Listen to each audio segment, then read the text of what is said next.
Okay, welcome back everyone to a lecture on fluid mechanics, and we have just finished off with chapters 1 and 2. So we are now ready to move on to chapter 3. Chapter 3 of the book is called kinematics. That's what the title is. And in the very first page it says that kinematics is the study of motion without reference to the forces or stresses that produce the motion. Okay. So the basic idea is that we are going to look at motion of some kind. Now here, before I actually go into kinematics, I want to do one more thing that's not there part of the book itself, and I want to ask an important question. And the important question is,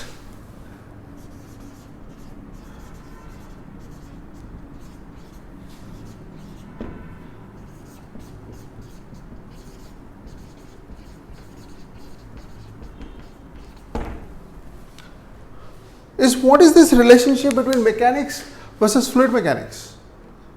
When I was a student in class 12, before preparing for the exams, I had already gone through mechanics. I had worked on problems of dynamics, problems of statics, and I was rather well familiar with the very important equation of mechanics, F equal to ma. And now, I have already done all this. Why do I need to study this other topic called fluid mechanics? I mean, if I have done it, am I just wasting my time here? No. So there is an important departure, or there are more, or another way to put it is there is more complication here in fluid mechanics than some of the dynamics problems we have. And there's a reason for it, and we must understand and appreciate that before we move on into the depths. Now, one thing I'd like to do is, again, since we are on the topic of mechanics, what I want to do is I want to read out. Okay, by the way, this is Subramanian Chandrasekhar's book, which is Newton's Principia for the Common Reader, and it's a very nice historical account of Newton's work. Okay, so it goes on from his work on gravitation to all other topics, and it's a very detailed work, and Subramanian obviously gives you a lot of insight as it takes you down the path of history. Okay, and I want to read out a particular paragraph here. So this is the first law of Newton as translated by Subramanian, okay, in English, which says that every body continues in its state of rest or of uniform motion in a right line unless it is compelled to change that state by forces impressed upon it. I am guessing most of you are already familiar with this. This is hopefully like a rehash. But Subramanian adds here that the statement of this law is not precise. And he's quoting Maxwell actually. Since what we are to understand by body is not made clear. The statement as it stands is valid if a point particle or a rigid body is intended. Okay. And then Maxwell reformulates these laws later, and he introduces the idea of center of mass and the idea of vectors, etc. So those are also given in his, I think that was the very first chapter or the second chapter of the book. So when I was reading it out, I hope you noticed that I had mentioned some of these important terms like force, body, etc. And in mechanics, this set forms what are called there are different ways of looking at it. Some people may or may not agree with the way I am formalizing it, but I like to call them, some of these variables, as the primitive variables, which is one of them being force itself. So there is something called force, and I'll explain what primitive means. Then there is the idea of a body. Let's say this is B. Then there is this something called mass. Then there is something called displacement. So some displacement is happening. And finally, this obviously the idea of time itself is there. So the reason I am calling these primitives is because these quantities, F equal to ma, is not a definition of force, by the way. Because if you think about it, and a lot of books do this mistake, they try to explain force as a push or pull or something like that, but a push or pull is a force. So basically saying force is a push or pull is like saying is just circular arguments. Now the thing actually is that these quantities, force, body, etc., are not very well, are not, this equation is not a definition of them. These are quantities that we must be familiar with before even starting here. And this relationship, F equal to ma, is a relationship given that you already understand that these quantities exist. And the important thing that Subramaniam said in his book is it was not very clear as to what body itself is. And we now understand that this was basically meant for a rigid body or an infinitely small body.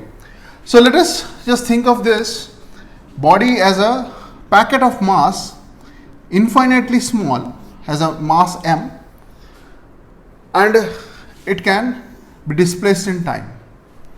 So at some point t1 it is at position x1, at some other time t2 it is at some other position x2. Right? So this body can move. So this is a very, very important idea that this particle here is infinitesimally small. So you can actually associate exact position with it, or infinitely rigid, in which case you just think of the center of mass and forget about it, the body itself. But when we come to fluid mechanics, this idea of an infinitely rigid, we are no longer dealing with point particles, and neither are we dealing with an infinitely rigid body. So now we have in fluid mechanics, so if I just give myself some space. So here now I have a body such that when forces are impressed upon it, these 2 points in the body itself are going to move relative to each other. So at some point this body itself can deform. So the key issue here is this body is no longer body can deform. And since this body can deform, we are no longer at the liberty of just applying F equal to ma to the entire body itself. It is obviously valid for the particles itself, but now there are internal forces and this motion that you must take into account. And we will see that there are, when we formalize what is obviously one of the most famous equations of fluid mechanics, the Navier-Stokes equation, that it is no longer a statement of just conservation of linear momentum. It is not simply F equal to ma.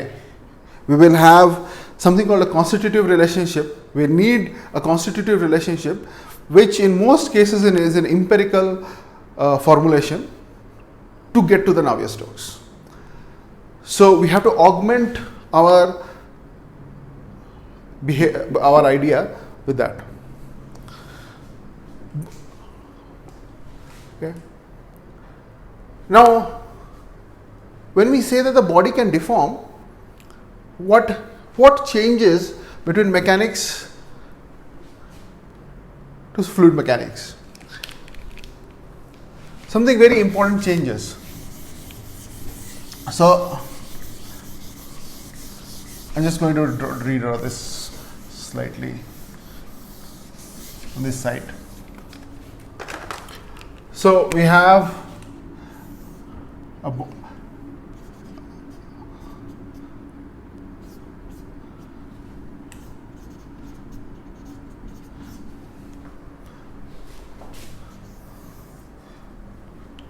so we have here a particle that has traversed a certain spatial distance in a certain time period. Now, if you want to apply this relationship F equal to ma, which is the same as F equal to m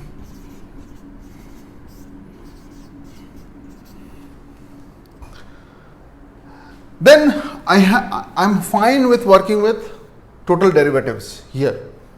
Why? Because my quantity x is that location of this point as it moves. And what do you have?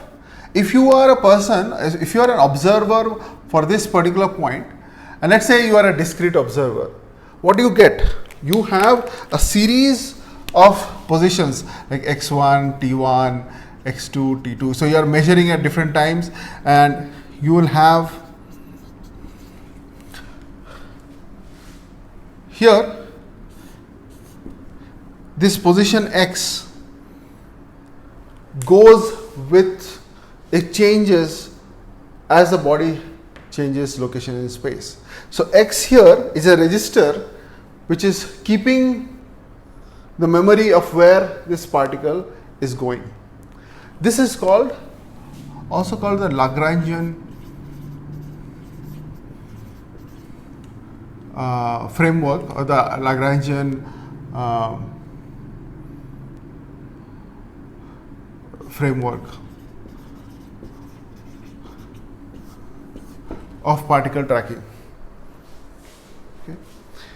So in the Lagrangian framework, your x is changing with the body itself, and you are taking this derivative right here. Okay.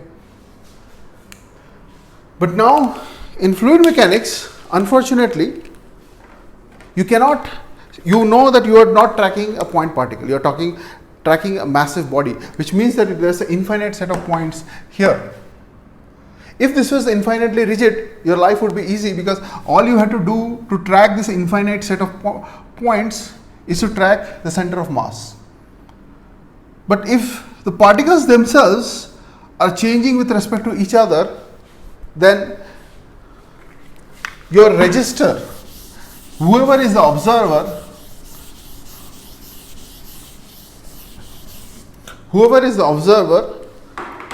needs to now look at all these different all these infinite points, and in his or her register you need to, it has to be a supernatural being where you have all registers of all points moving, right? So you don't want to do that. And why don't you want to do that? Okay. Say, I hope some of you sometimes have sat near a river as it is flowing by, and I hope there are something, some leaves, etc., flowers, or some carcass, whatever is in the river, that's also floating by with it. Now, if you have such a situation, let's say, I'm just drawing for the sake of it, let's say we have a river and all these points are moving, everything is moving, all the particles. Now imagine what happens to these particles.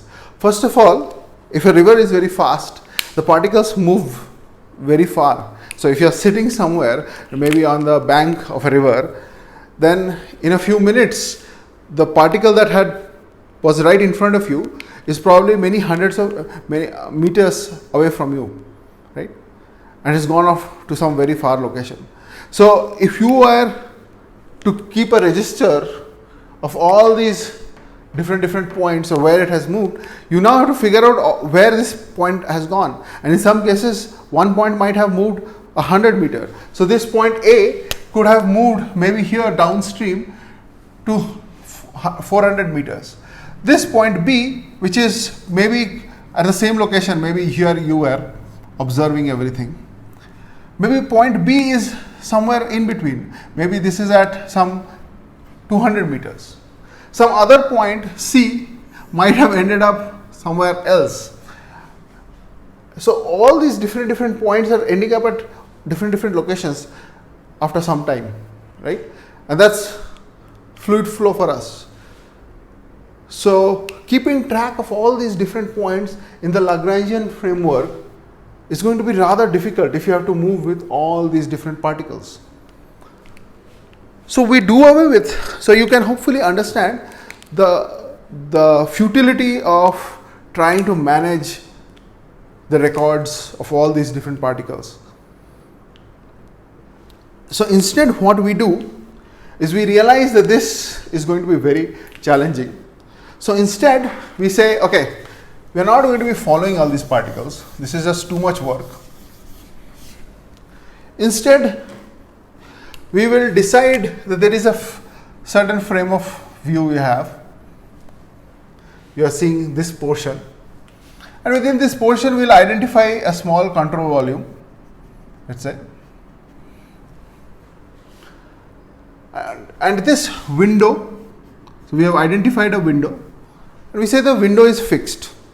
Now the window is not going to move. And I will assign at a given time as a fluid particle passes through, an infinitesimally small fluid particle passes, or rather, okay, so this window that I have drawn, I mean this is an infinitely small window. So although I have drawn it to be quite large, obviously for the sake of clarity. So as a fluid particle moves, I will only worry when this fluid particle becomes coincident with my window, and I will measure the fluid velocity of this window and I will record that. So I am recording a velocity u bar here, which now for me is a function of time, of course.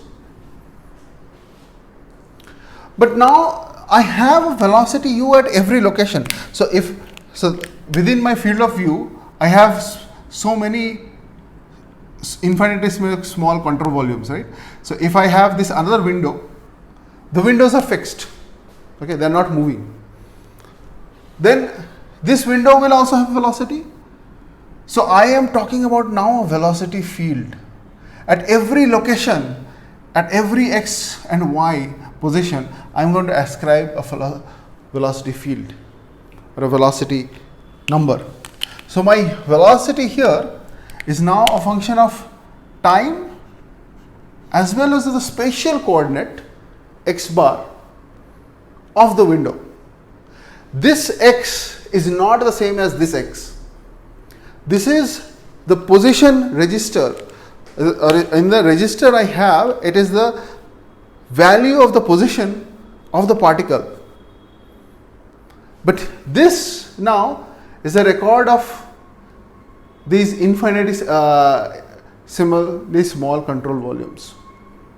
So this u bar is this x bar is now a different quantity. Now I have caused myself to have a problem. Also, by the way, so this framework where we do not worry about the individual particles, but we create an artificial window which we will call control volume.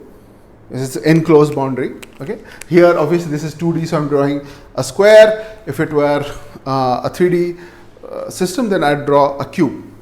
An infinitesimally small. This control volume, by the way, doesn't have to be infinitesimally small. It can be finite. It can be. I'll come to that.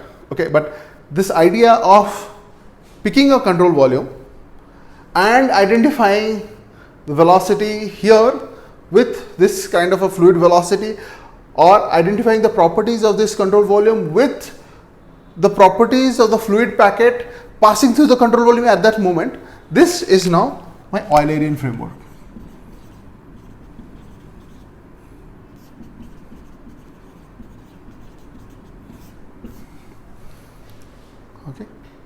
So my measurement of velocity here now is different than how I would measure velocity here, because these two systems are different. But I have a problem. My equations are valid for a Lagrangian framework. F equal to ma is valid for a Lagrangian framework. So now what do I do? To get now the derivative, if I have to calculate the force, let's say this is a vector, so it has ux, uy, uz as a component. So let's say I am interested in taking the ddt of ux, which is now the complete derivative of ux. If you just go back to your notes for chapter 2, we had just discussed that when you have a function which is now multivariable function, and then you have to take the total derivative, how do you relate it to the partial derivatives? Can you quickly go back and take a look?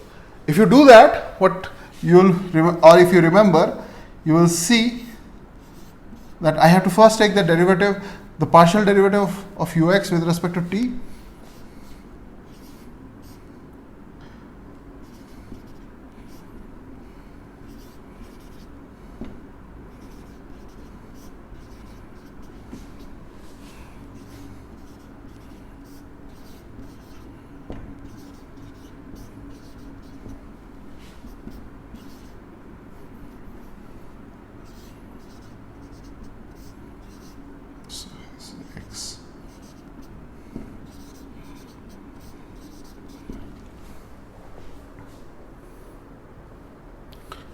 But what is this quantity?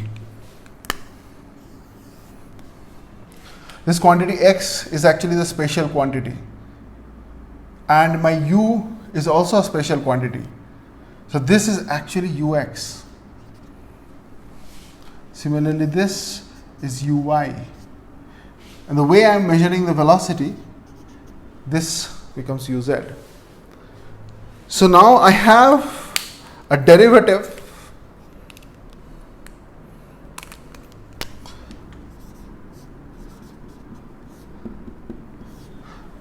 if I have to take the derivative of any quantity in the Eulerian framework, the total time derivative, then all I need to do is to take the derivative with partial derivative with respect to time, and here you will have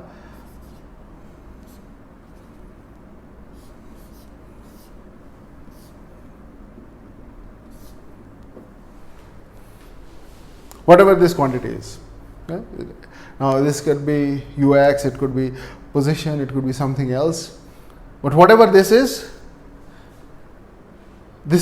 now my total derivative.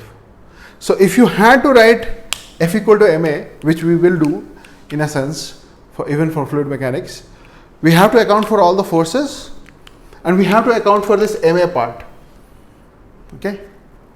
And to write this ma part, we have to take the partial derivative of the velocity. Sorry, not the partial derivative, the time derivative of the velocity, the total derivative. And then, since the velocities that we are measuring are in a different framework, to convert to the total derivative, I will have to take this, compute this quantity. And to remind us of this issue, we use in fluid mechanics the special derivative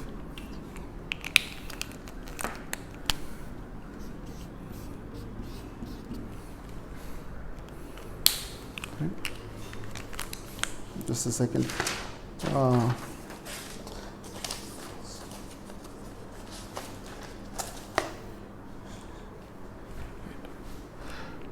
So this is also basically this the right hand side gives you the Lagrangian rate of change.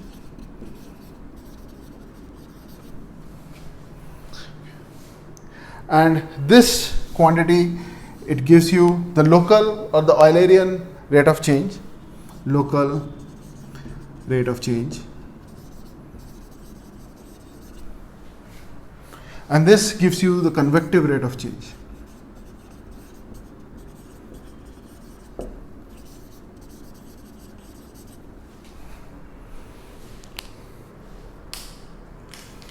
Okay. So, because of the particular situation in fluid mechanics, we have to adopt a different way of looking at things. And because we have changed the way we have looked at things, in order to put this back into my mechanics framework, I now need this new type of derivative, okay, also called the material derivative, etc., etc. Okay, now, so let us formalize this idea of a control volume. Now, control volume can be irregularly shaped.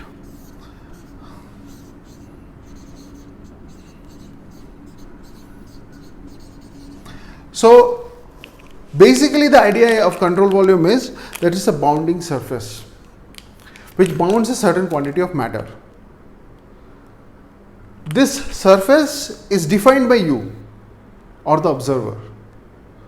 So, how this control volume looks is up to you or the observer, and the observer has to specify this form of what the control volume is. This control volume can deform with time, it may not deform with time. It can be, you can think of a finite one or an infinitesimal one, or you can build a larger control volume from a collection of infinitesimal control volumes. Right? This control volume can also move, maybe with the velocity of the fluid particle itself, or may not be. Again, it's up to you. Of course, if you choose a control volume, let's say I choose an infinitesimal control volume that is moving with the particle, then I'm back to the Lagrangian framework. Right? So there's no difference between the Arrhenian framework and this. So most of the time, the control volume is fixed to some lab scale framework, reference frame. So in the lab, you choose a reference frame and then you just fix your control volume to it. Okay. And the control volume has to be bounded by a control surface,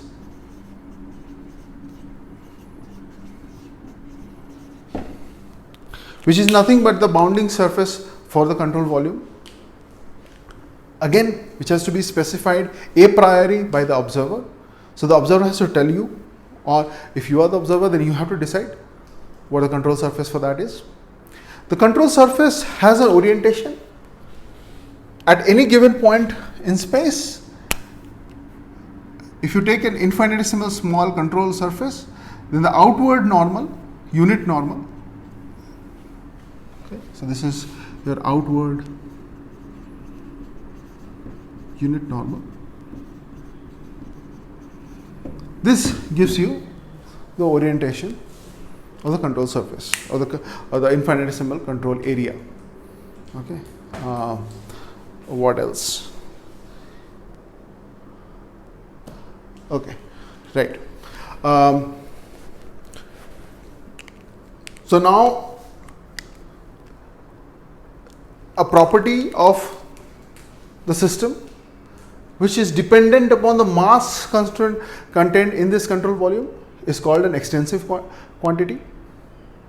A property of the system which is, so an extensive property is a macroscopic property which is dependent upon the total mass contained in the control volume, and an intensive property is a property that is independent of the mass contained in the control volume. Okay. A specific property is an extensive property per unit mass. When I say steady state for such cases, usually the implication is that, okay, steady state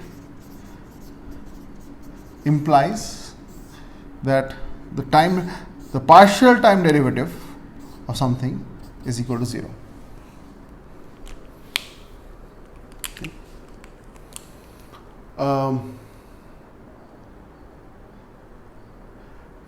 And you can have a uniform flow, non-uniform flow. You can have density changes in the system. You can have continuity, or you can also have discontinuities in the sense of a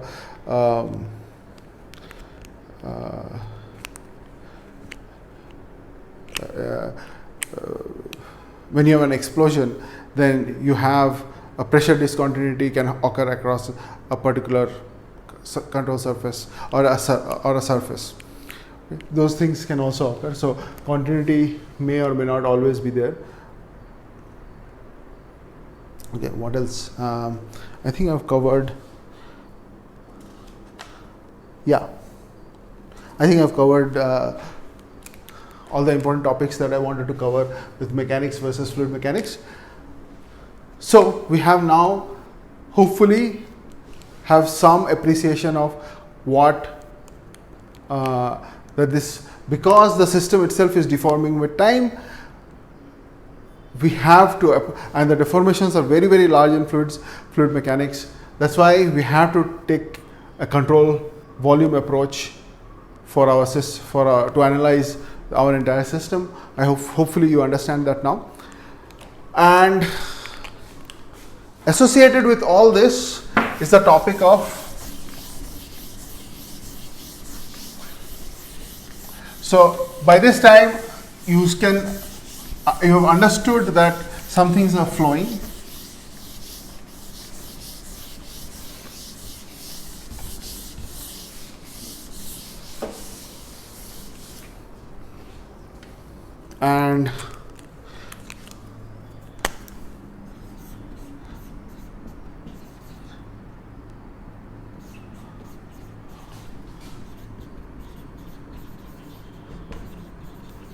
And that we have a very high deformation and high displacements in fluid flows. So now comes the question of how do you visualize fluid flow. So you've already probably familiar with the concepts of streamlines, streak lines, and path lines. We'll go through them right now, but before we go through them, what I'd like to do is I'd like to show you a snippet from a National Science Foundation video series which was shot, and there's some very, very beautiful videos that have been shot, and these were done I think in the 1950s. They're available on YouTube. So what I'm going to do is I'm going to change over to my YouTube setting, and I'll just show you some very beautiful visualization experiments. Okay, so I'm going to change that. Okay, so what I'm going to show you here is a very beautiful video from National Science Foundation. These videos are available on YouTube, and there's a number of them, and the one I've picked out for you is just the portion flow visualization. We are not going to go through the entire video, but I'm just going to play about the first few minutes of the video for you, so that you understand some of the concepts that are going to come later on. Okay, so I'll just play this, and I'll keep quiet because there is another narration in the video itself.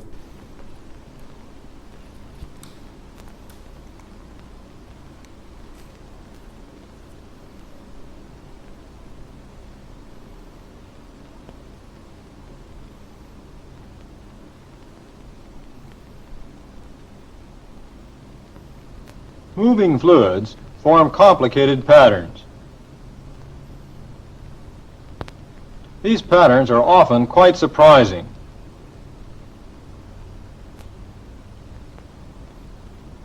What appears to be a small shift in system geometry can change the entire flow pattern. But it is almost never possible to predict the real flow pattern on theoretical grounds alone. We need other approaches.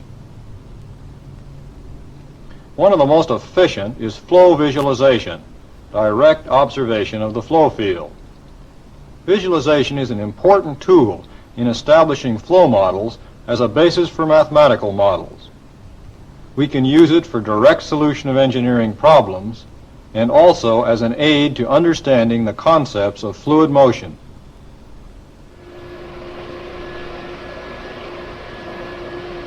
An open surface water channel, such as you see here, is often used in flow visualization. It consists of an inlet section which distributes the flow evenly, fixed outer walls, and adjustable inner walls so that we can achieve any passage shape desired. The flow leaves through a porous exit section to give an even velocity profile. There are a number of visualization methods that can be used with a water channel like this. We can use dye injection. We can use surface powder on the water. First thing we're going to use here, however, is the hydrogen bubble method. If we connect a DC voltage to a very fine wire, here 2 mils, and put the wire in the water, electrolysis forms extremely small hydrogen bubbles which are swept off by the flow. Most of these bubbles are small enough so that they follow the flow quite accurately. A few large bubbles are also formed. We ignore them in observing the flow pattern. Here you see a probe with multiple thin fingers which makes many fine lines.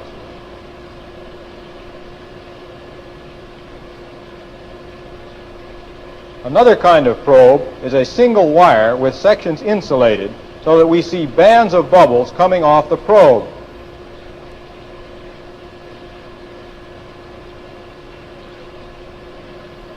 In order to interpret flow pictures, we need to be quite clear about 4 concepts.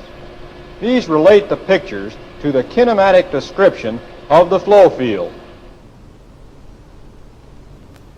The first concept is the path line. A path line is the trajectory or path of a given fluid element. Here we mark a small element with bubbles so that we can follow its path. If we took a time exposure, we would make the entire path visible. Instead, we superpose a path line, and you can check for yourself that each of these squares follows it.